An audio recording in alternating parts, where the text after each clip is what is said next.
গণজাগরণ মঞ্চের সংগঠক লাকি আক্তারকে গ্রেপ্তারের দাবি উঠেছে বিভিন্ন মহলে।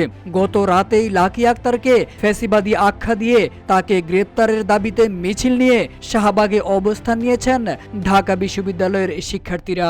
তাকে গ্রেপ্তার করতে 24 ঘন্টার আলটিমেটামও দিয়েছেন তারা।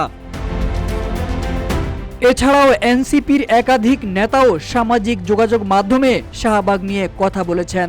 তারা 2013 সালের মতো আর একটি ফ্যাসিবাদী মঞ্চ দেখতে চান না বলেও মন্তব্য করেছেন।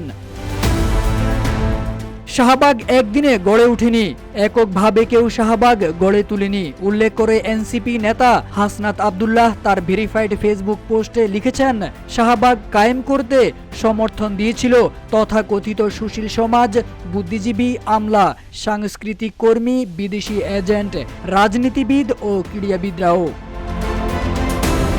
ক্ষোভ প্রকাশ করে এই নেতা আরো বলেন, শাহবাগ কেড়ে নিয়েছিল এদেশের মানুষের বাক স্বাধীনতা থেকে শুরু করে সব ধরনের মৌলিক মানবাধিকার, কেড়ে নিয়েছিল স্বাধীনভাবে বেঁচে থাকার অধিকারটুকু। বিচার বহির্ভূত হত্যাকাণ্ড থেকে শুরু করে গুম, খুন, আয়নাঘর, বিচারিক হত্যাকাণ্ড সহ যাবতীয় অপকর্মের বৈধতা দিয়েছিল এই শাহবাগ বলে জানান হাসনাত আব্দুল্লাহ।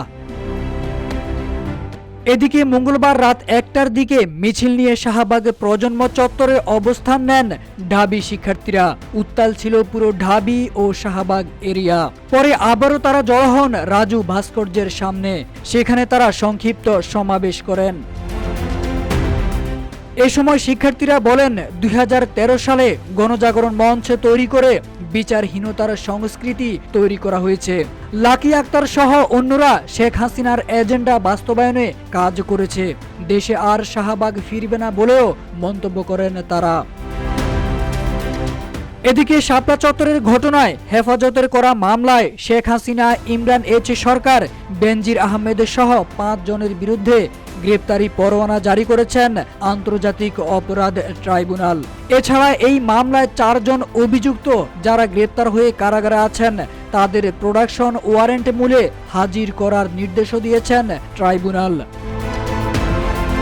তারেক আজিজ খান, রূপালী বাংলাদেশ।